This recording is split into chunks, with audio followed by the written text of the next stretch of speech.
الحمد لله المتوحد بحلال ذاته وكمال صفاته، والصلاة والسلام على سيد الأنبياء والمرسلين وعلى آله وأصحابه أجمعين، أما بعد۔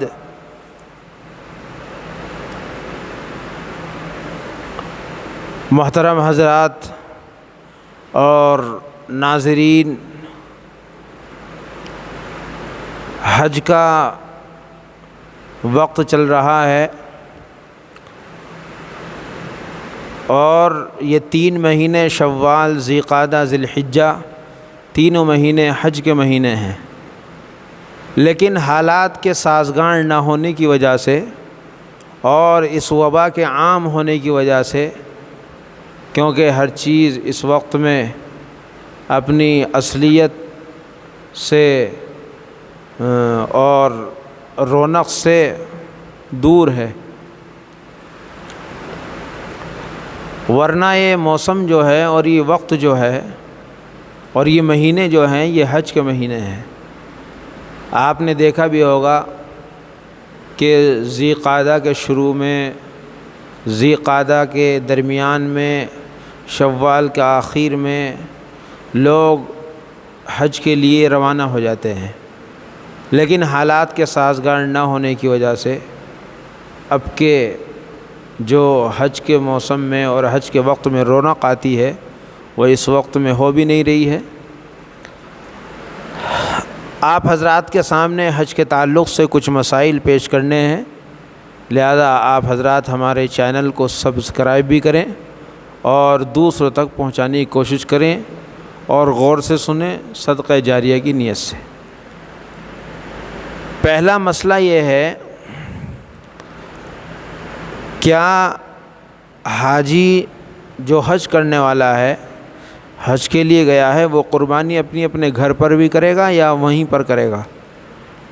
اس سے مسئلہ یہ ہے کہ عام طور سے جو لوگ حج کرتے ہیں وہ حج تمتع کرتے ہیں، یعنی عمرہ بھی اس حج کے ساتھ میں ہو جاتا ہے، تو وہاں کی جو قربانی ہوتی ہے حج کی وہ ایک طریقے سے شکرانے کے طور پر ہوتی ہے۔ لیکن اگر وہ حج کرنے والا صاحب نصاب ہے تو اس کے اوپر قربانی واجب ہے، چاہے وہ اپنی وہ قربانی دوسری والی وہاں کر لے یا اپنے گھر پر کرا دے، یہ قربانی تو ضرور کرنی پڑے گی جو واجب ہے۔ اسی طریقے سے دوسرا مسئلہ یہ ہے، احرام کی حالت میں کیا ماسک لگا سکتے ہیں؟ اس میں یہ یاد رکھنا چاہیے کہ ماسک اگر اتنا بڑا ہے کہ چوتھائی چہرہ ڈھک جاتا ہے یا چوتھائی سے زیادہ ڈھک جاتا ہے اور یہ ڈھکنے کی مقدار تقریباً 12 گھنٹے ہوتی ہے تو پھر اس کو دم دینا پڑے گا۔ لیکن اگر ماسک اتنا ہے جو چوتھائی چہرہ نہیں ڈھکتا ہے، چوتھائی سے کم ڈھکتا ہے اور پھر بھی 12 گھنٹے مستقل ماسک لگاتا ہے تو اس کو پھر صدقہ فطر دینا پڑے گا، کیونکہ صدقہ فطر اور دم میں فرق ہے۔ دم کہا جاتا ہے حج میں اگر کوئی ایسی غلطی ہو جائے جس کی تلافی صدقے سے نہیں ہو سکتی تو اس کو دم کرنا پڑتا ہے، دم کہا جاتا ہے قربانی کرنے کو۔ اسی طریقے سے جیسے کہ آج کل عام طور پر اس چیز پر زور بھی دیا جا رہا ہے کہ ماسک لگایا جائے، اب جراثیم سے بچنے کے لیے یا بہت سے لوگ فیشن میں اگر ماسک لگا لیں یا پریشانی سے بچنے کے لیے ماسک لگا لیں تو اس میں یہ یاد رکھنا چاہیے کہ مستقل اگر 12 گھنٹے تقریباً اس نے ماسک لگا لیا ہے ایک ساتھ میں تو اس کو دم دینا پڑے گا، اگر اتنا بڑا ماسک ہے جس سے چوتھائی حصہ چہرے کا ڈھک جاتا ہے۔ لیکن اگر اس سے کم ہے اور 12 گھنٹے لگاتا ہے وہ بھی تو پھر صدقہ فطر دینا پڑے گا۔ لیکن اگر کبھی لگا لیا اور کبھی اتار دیا تو کوئی حرج نہیں ہے، لیکن پھر بھی احرام کی حالت میں ماسک نہیں لگانا چاہیے۔ اسی طریقے سے تیسرا مسئلہ یہ ہے کہ اگر حج کے دوران احرام باندھنے کے بعد عورت کو ماہواری شروع ہو جائے تو پھر کیا کرے، یا طواف کرتے وقت ماہواری شروع ہو جائے تو پھر کیا حکم ہے؟ دیکھیے، حج کے جتنے بھی ارکان ہیں اور جتنے بھی واجبات ہیں اس میں کسی طرح کی کوئی پریشانی نہیں ہے۔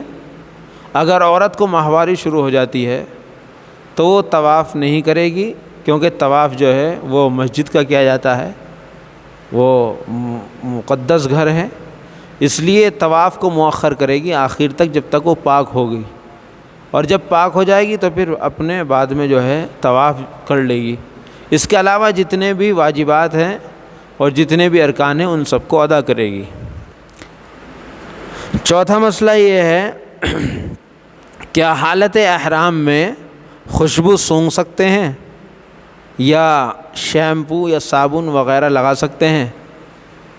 اس میں مسئلہ یہ ہے کہ ایک خوشبو یہ ہوتی ہے کہ جس طریقے سے گھی کے اندر خوشبو ہوتی ہے یا پکانے والا جو تیل ہوتا ہے اس کے اندر بھی خوشبو ہوتی ہے، تو کوئی حرج نہیں ہے اگر یہ ضرورت کے لیے استعمال کی جا رہے ہیں، جیسے کھانا بنانے کے لیے تیل ہوتا ہے زیتون کا یا کڑوا تیل، اسی طریقے سے گھی ہے، تو اس میں کوئی حرج نہیں ہے۔ لیکن اگر قصداً کسی چیز کی خوشبو کو سونگھا جا رہا ہے، جیسے پھول ہے، اگربتی کا دھواں ہے، اسی طریقے سے خوشبو والا تیل ہے جس کے اندر خوشبو باقاعدہ خوشبو کے لیے ڈالی جاتی ہے، تو یہ صحیح نہیں ہے۔ لیکن شیمپو خوشبو کا اگر استعمال کیا جائے گا، اس سے سر دھویا جائے گا تو پھر دم دینا پڑے گا۔ لیکن اگر کوئی خوشبو کا صابن استعمال کیا جاتا ہے تو پھر صدقہ دینا پڑے گا، دم واجب نہیں ہوگا۔ بہرحال حالت احرام میں خوشبو والی چیز سے بچنا چاہیے، بہتر یہی ہے۔ پانچواں مسئلہ یہ ہے کہ حج کے ارکان کتنے ہیں؟ دیکھیے، حج کے جو ارکان ہیں وہ 3 ارکان ہیں۔ ارکان فرض کو ہی کہا جاتا ہے، اور فرض کسی بھی چیز کی وہ چیز کہلاتی ہے کہ اگر وہ چھوٹ جائے تو پھر وہ چیز ہی ادا نہیں ہوتی ہے۔ جیسے مثال کے طور پر نماز کے اندر 6 فرض ہیں، جیسے قیام ہے، قرات ہے، رکوع ہے، سجدہ ہے، اگر کسی کے یہ چھوٹ جاتے ہیں تو پھر اس کی نماز ہی نہیں ہوتی ہے۔ اسی طریقے سے حج کے اندر بھی 3 فرض ہیں۔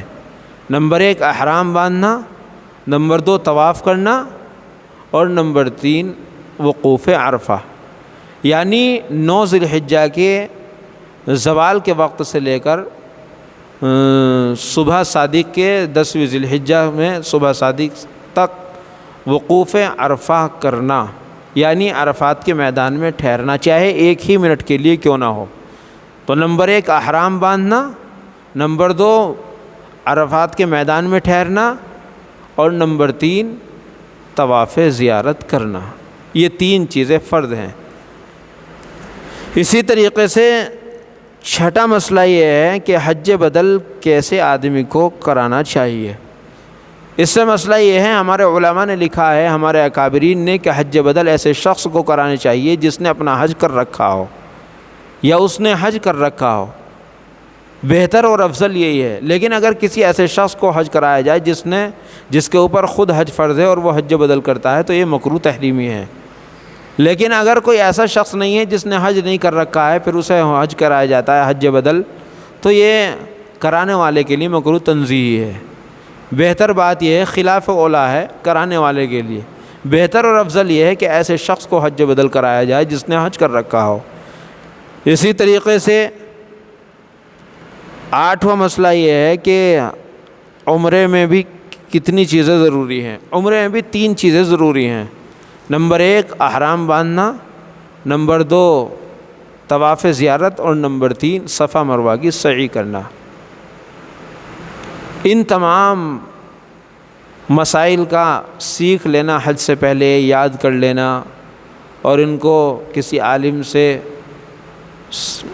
سمجھ لینا زیادہ بہتر ہے، کیونکہ عام طور سے اکثر لوگ جو ہے وہ علم سے ناواقف ہوتے ہیں، اور اگر ہم یہ چیزیں سیکھ کر، سمجھ کر اور علماء کی صحبت میں رہ کر سمجھ کر جب جائیں گے یہاں سے تو انشاءاللہ وہاں پر پہنچ کر فائدہ ہوگا۔ السلام علیکم ورحمۃ اللہ وبرکاتہ۔